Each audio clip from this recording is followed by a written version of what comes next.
ശബരിമല യുവതീ പ്രവേശനം, പൗരത്വ നിയമം എന്നിവയുമായി ബന്ധപ്പെട്ട പ്രതിഷേധങ്ങളുടെ പേരിൽ എടുത്ത കേസുകൾ പിൻവലിക്കാൻ തീരുമാനം.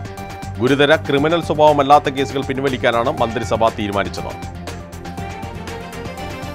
രാജ്യത്തെ ഇന്ധനവില വീണ്ടും കൂട്ടി എണ്ണ കമ്പനികൾ. പെട്രോളിന് 28 പൈസയും ഡീസലിന് 25 പൈസയുമാണ് വർദ്ധിപ്പിച്ചത്. ഇതോടെ കൊച്ചിയിൽ പെട്രോളിന് ലിറ്ററിന് 91.48 രൂപയും ഡീസലിന് 86.11 രൂപയുമായി. ഈ മാസം പെട്രോളിന് 4.50 രൂപയും ഡീസലിന് 4.92 രൂപയുമാണ് കൂട്ടിയത്.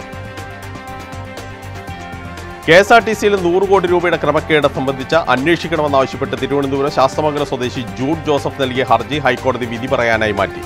കേരള ട്രാൻസ്പോർട്ട് ഡെവലപ്മെന്റ് ഫിനാൻസ് കോർപ്പറേഷനുമായുള്ള വായ്പാ ഇടപാടിലൂടെ വൻ നഷ്ടമാണ് ഉണ്ടായതെന്ന് KSRTC MD വെളിപ്പെടുത്തിയത്.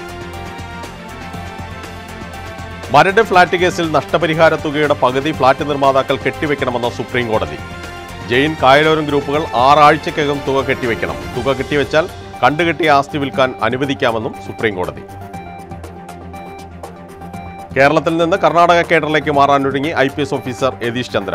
3 വർഷത്തേക്ക് കർണാടക കേഡറിലേക്ക് മാറാനുള്ള യതീഷ് ചന്ദ്രയുടെ അപേക്ഷ കേന്ദ്ര ആഭ്യന്തര മന്ത്രാലയം അംഗീകരിച്ചു. കഴിഞ്ഞ മാസമാണ് യതീഷ് ചന്ദ്ര KAP 4ാം ബറ്റാലിയൻ മേധാവിയായി ചുമതലയേറ്റത്.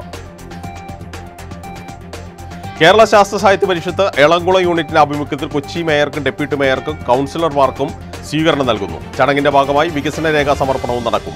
ഫെബ്രുവരി 25-ന് കടവന്ത്ര NSS കരയോഗ ഹാളിൽ വെച്ചാണ് പരിപാടി നടക്കുന്നത്.